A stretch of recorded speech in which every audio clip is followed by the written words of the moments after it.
रायगडच्या माणगाव तालुक्यातील वाढवण इंदापूर रस्त्याची दुरवस्था झाली आहे। यामुळे प्रवाशांना मोठा त्रास सहन करावा लागतोय। विद्यार्थी देखील खड्ड्यांमुळे सायकलऐवजी पायी शाळेला जात आहेत। दरम्यान विद्यार्थ्यांनी सोशल मीडियावर ट्रेंडिंग असलेल्या गाण्याची चाल धरत रस्त्याची दुरवस्था दाखवली। माझं नाव वंश लवंडे आहे। माझ्या गावाचं नाव वाढवण आहे। आम्ही रोज शाळेत जातो, पण शाळेत जाताना 2 किलोमीटर चालत जावं लागतो आणि खड्डे खूप पडले तर आमच्या घरी सायकल आहे तर सायकल नेता येत नाही। खड्डे बघा किती पडलेत, आपण ह्याच्याकडनं जाणून घेऊ। आमच्या गावात जाम खड्डे आहेत। आमच्याकडे सायकल असून आम्हाला सायकल आणता नाही। आमची एक खड्डा किती गोल असू शकतो तो आम्हाला माहिती नाही। येणाऱ्या गाड्यांना गाड्या आमच्या चिखल उडवतात आणि आम्ही सायकल आली की खड्ड्यात पाणी साठवतो, आमच्यावर तो उडतो।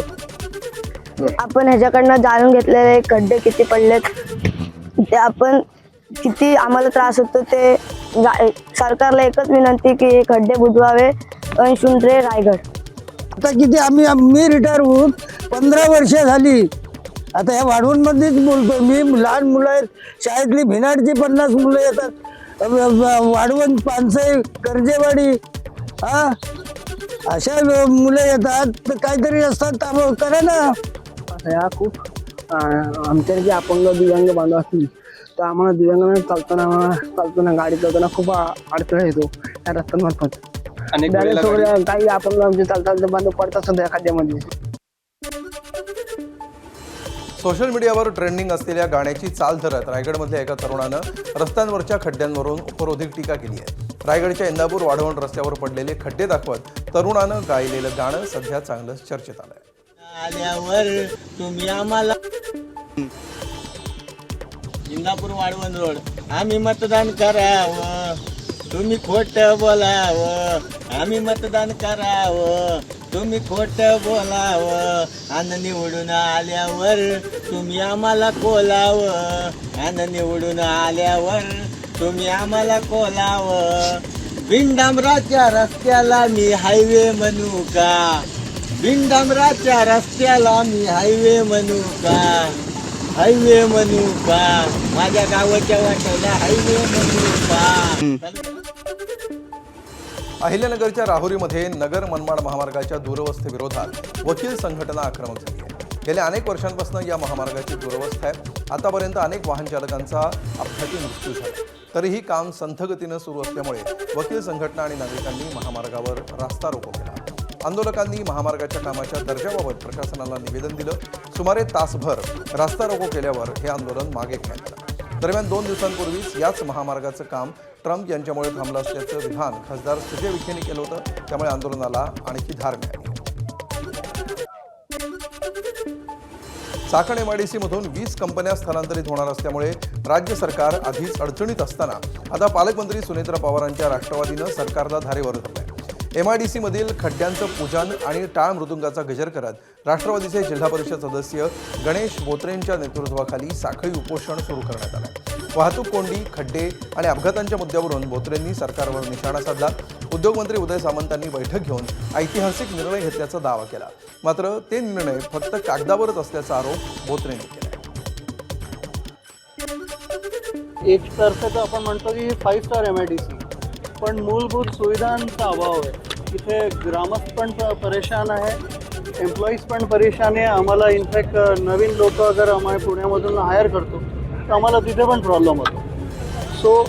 आणि मेन मुद्दा असा आहे की आपल्याला अगर 3 बिलियन इकॉनॉमी बनवायची आहे आणि आपली महाराष्ट्राची नंबर 1 MIDCला सपोर्ट नाही आहे तर कसं पुढे घेऊन जाणार? पुण्याच्या IT हबमध्ये असलेल्या हिंजवडीमध्ये आज आमदार आदित्य ठाकरेंनी IT इंजिनियर्सशी संवाद साधला। वाहतूक कोंडीची समस्या, रस्त्यांवरचे खड्डे आणि इतर मूलभूत सुविधांबाबत इंजिनियर्सनी आदित्य ठाकरेंसमोर आपल्या समस्या मांडल्या। या संदर्भात अनेकदा प्रशासनाला पत्र देऊनही कोणत्याही प्रकारचा प्रश्न सुटत नसल्याची खंत त्यांनी व्यक्त केली। हिंजवडीमध्ये सुमारे 7 ते 8 हजार कंपन्या आहेत आणि इथे हजारोंच्या संख्येनं कर्मचारी काम करतात। मात्र केवळ पावसाळ्यातच नाही तर 12 महिने त्यांना विविध समस्यांना तोंड द्यावं लागत असल्याचं इंजिनियर्स 12 महिने त्रास 12ही महिने त्रास आहे। पावसामुळे खड्डे वाढलेत, त्यामुळे त्रास अजून जास्त भीषण झालेला आहे। कुठेच ट्रॅफिक हवालदार नाही आहेत, रस्त्याचं काहीच प्रॉपर मॅनेजमेंट नाही आहे. फेज 1 ते फेज 3 साधारणतः 1.5 ते 2 तास लागतात जायला आणि सगळे हे ITS असल्यामुळे हा खूप भयंकर त्रास होतो. हा तर नाही, आम्ही आधी ते समोर हा पण मुद्दा मांडला की रस्त्याचा मुद्दा खूप मोठा आहे आमच्यासाठी, कारण की गेल्या एका वर्षामध्ये आमच्या इथे 30 मृत्यू झालेले आहेत. नाशिकच्या कुंभमेळा बनावट वर्क ऑर्डर प्रकरणामध्ये आतापर्यंत 3,80,00,000 रुपयांची फसवणूक झाल्याचं उघड झालं आहे. नाशिक रोड पोलीस ठाण्यामध्ये 5 गुन्हे दाखल असून 6 आरोपींना अटक करण्यात आली आहे. मात्र यामध्ये शासकीय निधीचा अपहार झाला नसल्याचं पोलीस उपायुक्त किशोर काळेंनी स्पष्ट केलं आहे. आरोपींनी डिजिटल सिग्नेचर वापरून बनावट कागदपत्र तयार केली होती. या प्रकरणाचा पुढील तपास नाशिक रोड पोलीस आणि क्राईम ब्रँच करत आहेत. ह्याच्यामध्ये कुठल्याही प्रकारे अद्याप पावेतो झालेल्या तपासामध्ये एकही रुपयाच्या शासकीय निधीचा अपहार झाला असं सकृतदर्शी निष्पन्न होत नाही आहे. मात्र ह्याची मोडस ऑपरेंडी मी परत आपल्याला सगळ्यांना सांगतो की आम्हाला कुंभमेळ्याचं टेंडर प्राप्त झालेलं आहे, XYZ कामाची वर्क ऑर्डर प्राप्त झालेली आहे असं भासून पुढच्या व्यक्तींकडून ते सब टेंडर किंवा त्याला ते पुढे देण्याच्या आमिषानं त्याच्याकडून ते पैसे घेतलेले आहेत असं साधारणपणे दिसतं. देशात सध्या 13% पर्जन्य तूट नोंदवण्यात आली आहे. देशभरात सरासरीपेक्षा कमी पावसाची नोंद झाली असून एल निनोच्या प्रभावामुळे परिस्थिती आणखी चिंताजनक होण्याची शक्यता आहे. जुलै महिन्यामध्ये काही भागात दमदार पाऊस झाल्यामुळे अनेक धरणं 100% भरली.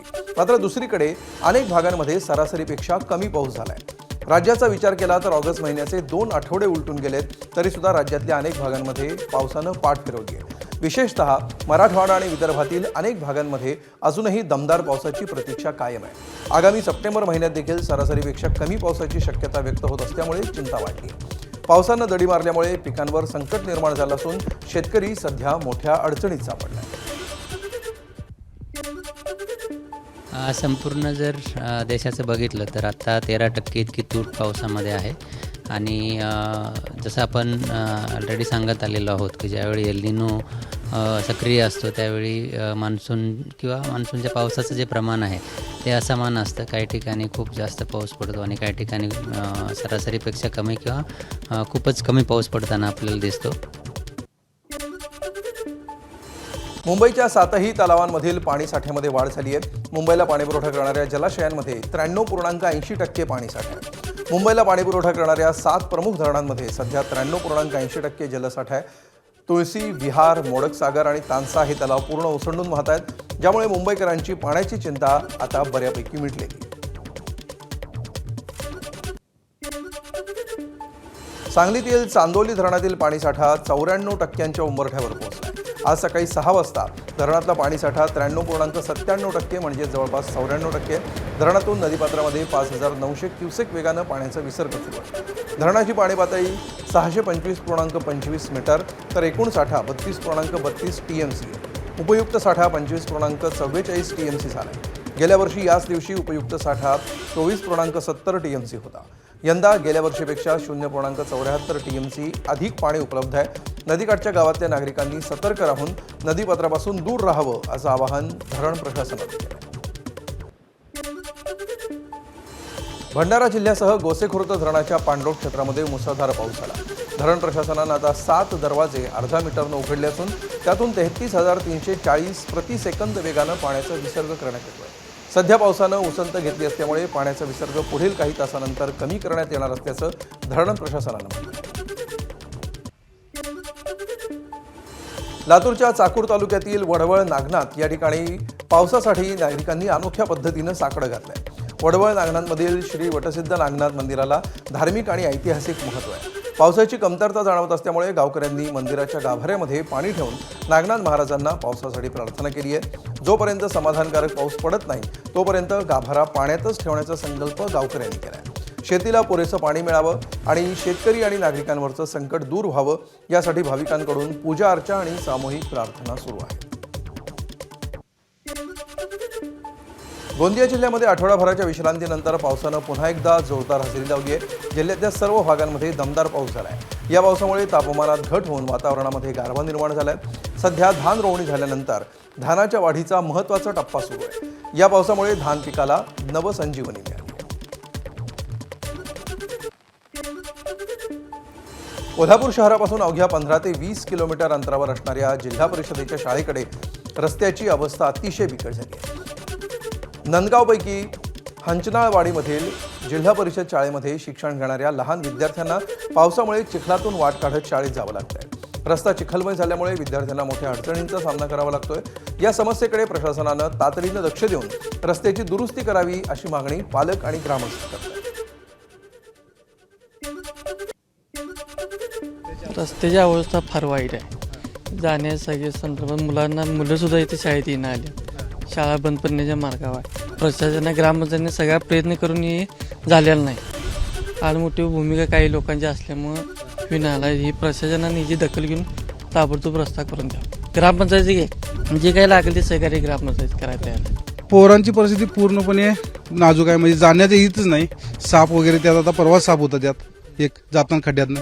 पोरं त्यामुळे कोण वडील वगैरे त्यांचं लावून दिलेलं आहे. शाळा बंद पडणे पूर्णपणे परिस्थिती आहे आता. शाळा बंद पडायची वेळ आलेली आहे. पालकवर्ग आमच्या विद्यामंदिर हंसाळवाडी शाळेला मुलं कोण लावून द्यायला तयार नाही. त्या ठिकाणी रस्त्याची ही अवस्था. ते काय त्यांचं म्हणणं काय, तुम्ही रस्ता करा, आमची मुलं शाळेत पाठवतो. शाळेमध्ये विद्यार्थी संख्या सध्या 11 आहे. शिक्षक 2 आहेत.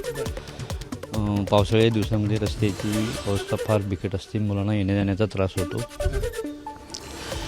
शाळेच्या दृष्टीनं मुलांच्या दृष्टीनं रस्ता होणे गरजेचं आहे.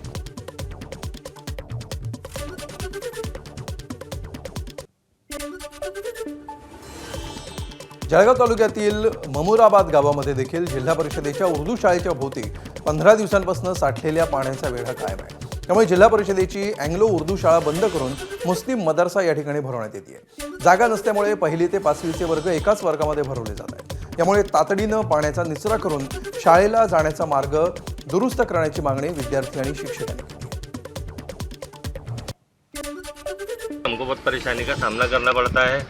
अभी हमने पानी जमा तब से मुस्लिम ट्रस्ट को एक एप्लीकेशन दिया कि हमको बैठने के लिए व्यवस्था की जाए ताकि बच्चों का शैक्षणिक नुकसान नहीं होना चाहिए. आता माझ्या घरात 4-5 लेकर आहे.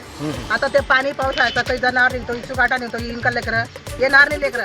कारण की मग ते 10 लाखाचा रोड आहे. तिच्यावर एक लेकरू नाही आलं. तो फुकचाडा रोड आमच्या पोरानं करलं. त्या रोडानं पोरं वापरताय. 10 लाखाचा रोड मला कळलं नाही काय 10 लाखाचा रोड आहे. म्हणजे 10 लाख रुपये खर्च झाले. खर्च झाले रोडावर. कोणी केलं? हे आमच्या गरम पंचायत वाल्यानं हे 10 लाख रुपये खर्च करले. हे 10 लाखचा रोड आहे का पहा तुम्ही.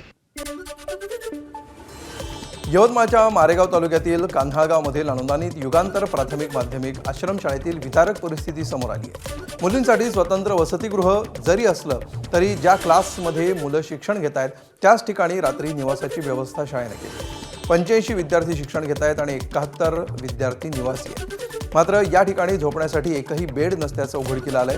दरम्यान या संदर्भात मुख्याध्यापक संजय पाटील यांनी शाळेची तपासणी पांढरकवडा प्रकल्प कार्यालयाने केली आहे. डागडुजी आणि बेड मागवण्यात आल्याचं सांगण्यात आलं. गडचिरोलीच्या जप्तालाईमधील सर्पदंशाच्या प्रकरणानंतर आदिवासी विकास विभाग खडबडून जागा झाला. राज्यातील खासगी आणि शासकीय अनुदानित शाळा तपासणीचा धडाका सुरू आहे. या तपासणी दरम्यान ही परिस्थिती समोर आली. विद्यार्थ्यांच्या सुरक्षेच्या दृष्टिकोनातून खिडक्यांना आम्ही जाळी लावलेली आहे. म्हणजे कोणतेही सरपटणारे प्राणी त्या खिडकीतून आले नाही पाहिजे. आणि दरवाज्यांनासुद्धा आम्ही खाली सेफ्टी हे लावलेलं आहे. आणि थिमेटचा वापर करतो. कारण कोणतेही साप म्हणा कोणतेही प्राणी आजूबाजूला भटकले नाही पाहिजे. आणि बंक बेडची व्यवस्था आम्ही साहेबांना कळवलेलं आहे. पुण्यातील आदिवासी विद्यार्थी आश्रमगृहामध्ये गेल्या 6 दिवसांपासून विद्यार्थ्यांचं आमरण उपोषण सुरू आहे. गडचिरोलीमध्ये सर्पदंशानं मृत्युमुखी पडलेल्या मुलींच्या वारसांना 1 कोटींची मदत देण्यात यावी आणि प्रत्येक आदिवासी आश्रमशाळेचा 10 कोटी रुपयांचा विमा उतरवावा अशी प्रमुख मागणी उपोषणकर्त्या विद्यार्थ्यांनी केली आहे. इतर प्रलंबित प्रश्नांसाठी सुद्धा विद्यार्थी आक्रमक झाले असून प्रशासनानं तातडीनं दखल घ्यावी अशी मागणी त्यांनी केली आहे. अमरावतीच्या चिखलदरा तालुक्यातील महर्षी पब्लिक स्कूलमधील एका आदिवासी विद्यार्थ्याचा मृत्यू झाला आहे. चिखलदरा तालुक्यातील कारंजखेडामधील इयत्ता 11वीचा विद्यार्थी राजेश बेठेकर याचा यामध्ये मृत्यू झाला आहे. शाळेतील 6 ते 7 विद्यार्थ्यांची प्रकृती अचानक बिघडल्यामुळे त्यांना खासगी रुग्णालयामध्ये दाखल करण्यात आलं आहे. यापैकी 5 विद्यार्थ्यांवर सध्या उपचार सुरू आहेत. विद्यार्थ्यांना तीव्र डोकेदुखी, उलटी आणि जुलाबाचा त्रास झाल्याची माहिती आहे. हा डायरिया आहे की अन्नातून विषबाधा झाली आहे याबाबत आदिवासी विकास विभागाकडून चौकशी सुरू करण्यात आली. नागपूर शहरातील 12 खासगी शाळा आणि 3 सरकारी शाळांना ईमेलवरून धमकीचा मेल आलाय. खलिस्तानी संघटनेच्या नावानं हा मेल पाठवण्यात आलाय. शाळा बॉम्बनं उडवण्याची धमकी देण्यात आली आहे. धमकी मिळताच पोलीस यंत्रणा सतर्क झाली. शहरातील सर्व पोलीस निरीक्षकांना घटनास्थळी पाठवण्यात आलं. पोलिसांच्या प्राथमिक तपासामध्ये संबंधित शाळांमध्ये कुठलीही संशयास्पद वस्तू आढळून आलेली नाही. तरीही पोलिसांकडून कसून तपास सुरू असून धमकी पाठवणाऱ्याचा शोध घेतला जातो. मराठा समाजाच्या आरक्षणासाठी मनोज जरांगे 29 ऑगस्टला मुंबईच्या आझाद मैदानात आंदोलनाला येणार आहेत. या आंदोलनासाठी मुंबई पोलिसांना पत्र देण्यात आलं आहे. या आंदोलनासाठी त्यांनी राज्यभरातील मराठा बांधवांना आंदोलनात सहभागी होण्याचं आवाहन केलं आहे. मुंबईतील परवानग्या, त्यांचं नियोजन आणि काय भूमिका आहे याबाबत मराठा समन्वयक वीरेंद्र पवारांनी अधिक माहिती दिली. काल मनोजदांचा फोन होता की मुंबईच्या परवानगीसाठी जे जे कागदपत्र आहेत ते ताबडतोब तुम्ही सादर करा. मी काल मुंबईच्या बाहेर असल्यामुळे ॲडव्होकेट आपले जे गायकवाड साहेब आहेत आशिष राजे यांना कॉल करून त्यांनी सांगितलं की आजच्या आज आपल्याला अर्ज करायचा आहे. त्या पद्धतीने आपण आझाद मैदान येथे काल अर्ज दाखल केलेला आहे की ज्याच्यामध्ये आपण सांगतो की 29 तारखेपासून आपण आमरण उपोषणाचं जे आंदोलन आहे मराठा समाजाचं ते तिथे होणार आहे. मराठा समाजाच्या प्रलंबित मागण्यांसाठी आंदोलनाचा इशारा देणाऱ्या मनोज जरांगे पाटील यांनी आज मुंबई पोलिसांना हमीपत्र सादर केलं आहे. एबीपी माझाच्या हाती आलेल्या हमीपत्र आणि परवानगीच्या प्रतीनुसार जरांगे पाटील 29 ऑगस्टला आझाद मैदानात आमरण उपोषण करणार आहे. हमीपत्रामध्ये आंदोलन शांततेच्या मार्गानं लोकशाही आणि घटनात्मक चौकटीत राहून करण्यात येईल अशी हमी देण्यात आली आहे. सकाळी 9:30 ते संध्याकाळी 5:30 पर्यंत आंदोलन होणार असून वाहतुकीला अडथळा होणार नाही, सार्वजनिक मालमत्तेचं नुकसान होणार नाही आणि आंदोलकांची संख्या मर्यादित ठेवण्यात येईल असा दावा करण्यात आला आहे. परंतु या आंदोलनाला परवानगी देण्याबाबत मुंबई पोलिसांकडून अद्याप कोणताही निर्णय झालेला नाही. मनोज जरांगे वारंवार 58 लाख कुणबी नोंदींचा उल्लेख करून मराठा आणि ओबीसींमध्ये संभ्रम निर्माण करतायत असा आरोप राष्ट्रीय ओबीसी महासंघाचे अध्यक्ष बबनराव तायवाडे यांनी केला आहे. न्यायमूर्ती शिंदे समितीनं आजवर राज्यामध्ये शोधलेल्या कुणबी मराठा कुणबी नोंदी या 58,90,155 आहेत. मात्र यामध्ये 37,47,142 नोंदी या जुन्या 1986 ते 2023 दरम्यानच्या आहेत, ज्यांना आधीच ओबीसींचं प्रमाणपत्र मिळालं आहे असाही दावा त्यांनी केला.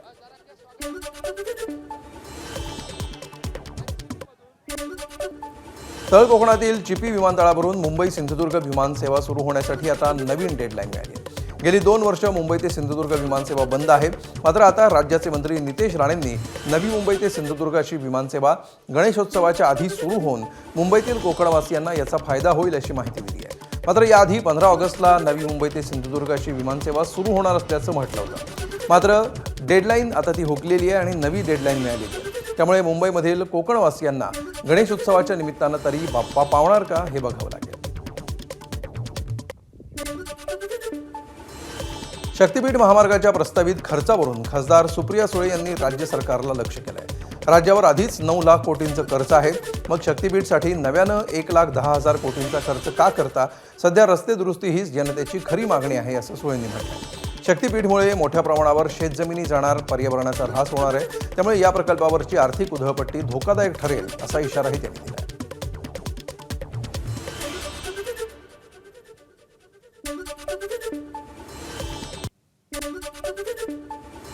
बुलढाणा जिल्ह्यातील जागतिक पातळीवर ऐतिहासिक आणि वैज्ञानिक महत्त्व असलेल्या लोणार सरोवराच्या संरक्षण, संवर्धन आणि जतन कामांना राज्य सरकारनं 42.79 कोटींचा निधी मंजूर करून मोठा हातभार लावला आहे. त्यामुळे लोणार सरोवराचा आणि परिसराचा कायापालट करण्यासाठी आणि पर्यटनाला चालना देण्यासाठी मोठी मदत होणार आहे.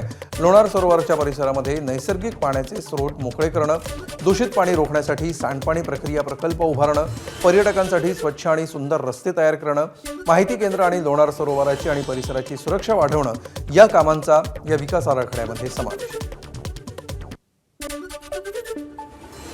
टीम इंडियाचा यष्टीरक्षक फलंदाज रिषभ पंतनं कसोटी क्रिकेटमध्ये आज एक नवा इतिहास घडवला. पंतनं श्रीलंकेविरुद्धच्या गॉल कसोटीमध्ये कारकिर्दीतील 100 षटकारांचा टप्पा गाठला. कसोटीमध्ये 100 षटकार ठोकणारा तो भारताचा पहिलाच तर जगातला 4था फलंदाज ठरलाय. महत्त्वाचं म्हणजे अवघ्या 51 कसोटी सामन्यामध्येच त्यानं षटकारांचं शतक साजरं केलंय. क्रीडा मंत्रालयाकडून राष्ट्रीय क्रीडा पुरस्कारांची घोषणा करण्यात आली आहे. विश्वविजेती बुद्धिबळपटू दिव्या देशमुख, बुद्धिबळपटू विदित गुजराती, बॅडमिंटनपटू त्रिसा जॉली, गायत्री गोपीचंद यांना अर्जुन पुरस्कार जाहीर झाला आहे. तर ॲथलीट तेजस्विन शंकर देखील अर्जुन पुरस्काराचा मानकरी ठरला. IAS तुकाराम मुंढे यांनी राज्याच्या अन्न आणि औषध प्रशासन विभागाचा कारभार हाती घेतल्यापासून भेसळयुक्त आणि नागरिकांच्या आरोग्याला हानिकारक असलेले खाद्यपदार्थ, उत्पादनं आणि हॉटेल्सवर कारवाई करण्याचा धडाका लावला आहे. जवळपास प्रत्येक दिवशी FDAच्या पथकाकडून राज्यातील कुठल्या ना कुठल्या भागामध्ये संबंधित आस्थापनांवर कारवाई करून भेसळयुक्त माल पकडला जातोय किंवा हॉटेल, डेअरी दुकानामध्ये अस्वच्छता असल्याच्या कारणावरून संबंधित आस्थापनांचे परवाने निलंबित केले जात आहेत. दरम्यान आज मुख्यमंत्री देवेंद्र फडणवीस यांनी FDAच्या या धडक कारवाईवर प्रतिक्रिया